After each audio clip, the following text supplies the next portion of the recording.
Okay, let's talk next to Roberto from Kansas City, Missouri. Hi, Roberto. Hi, Steve Gregg. Thank you for taking my call.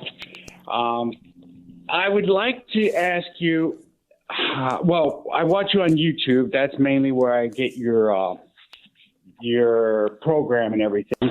How can we pray in a godly manner for our president, not to be set up the way he was today? All we can pray is that, God's will be done. That's all I've been praying for lately is God's will be done.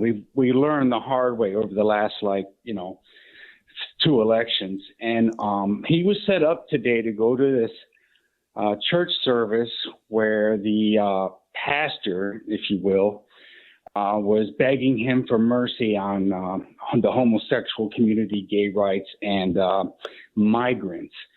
How can we pray for his spiritual direction and leadership, because he has apparently surrounded himself with the same crowd like Paula White was a prosperity gospel person. Yeah. Is she still in the picture there? I didn't know she was still in the picture. I thought he'd moved on to someone like Jack Hibbs. Yeah, I thought she was out of the picture, but I pulled up a video that was just done 2 months ago by Forbes, which is, a liberal source. But 2 months ago, she was praying over him with that type of crowd. So I didn't know that either.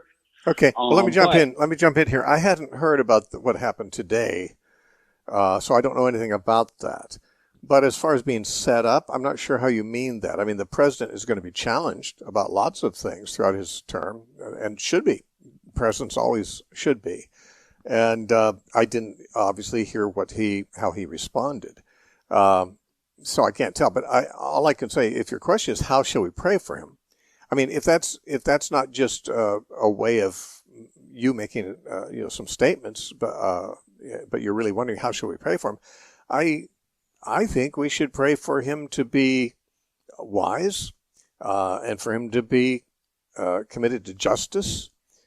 And of course, we should pray for him and everybody that they be converted to Christ. Now, I don't know. I'm not going to say he's not a Christian. He doesn't. If he's a Christian, I don't think he's a very mature Christian, and I don't think he's been discipled very thoroughly, obviously. So we could pray that he'll get converted, or if he has been converted, that he'll be properly discipled, that he'll have better Christian influences around him hopefully than Paula White, and that he'll be a wise ruler. I also pray for his protection, since I don't think we've had a more hated president, although, I mean, some people obviously almost idolize him, which is bad too. We don't want to idolize him, but he's a very polarizing figure. Not that in my opinion, I don't think he did anything to encourage that polarization, but it's just the fact. He's, I think he's following his conscience, if I'm not mistaken. I don't know him, so he might be worse than I think. But I've heard him give speeches. I've watched how he governed before. He was a president before, after all, and I've actually seen how he conducted himself in the years he was not president since then. So my impression is that he's got some convictions, and he's trying to put them forward. And fortunately, they are agreeable with the Constitution. And, if he had convictions that were unconstitutional, I'd be very concerned, because he kind of moves like a bulldozer, forward with his programs.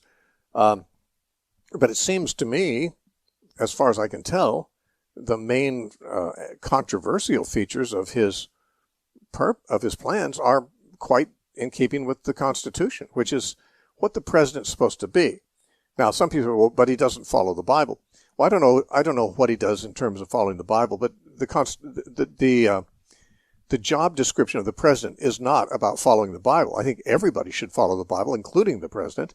I don't know if we have any national leaders around the world who do follow the Bible, and I don't know that Trump does either. But the special job description of the president is to uphold the Constitution, which is something our previous president had no interest in doing. In fact,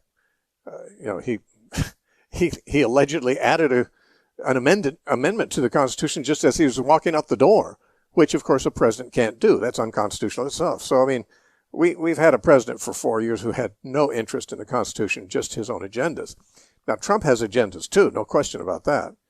But as near as I can tell, his main agenda is to restore a constitutional integrity to the government. He might have other agendas, too, but as long as he does restore constitutional integrity, that's a positive. It'll be a net positive that he became president in that case. But we should pray that he will be able to do what's good, and that he will fail if he has any plans that are evil, that, and that he'll be converted, and that he'll be kept safe from assassins, I would say. I didn't specifically pray that for many presidents before, but this one's had a couple of attempts on his life, and I don't think his assassins or would-be assassins have gone anywhere. I don't think they've gone away.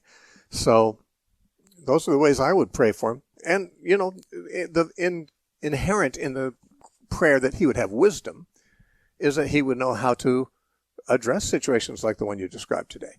And, of course, presidents have to face those all the time. They face challenges, and they should be able to. I think he's up to it. But on the other hand, he doesn't always know the truth. He's not omniscient. So we should pray that God will give him wisdom in those situations. Thank you for your call.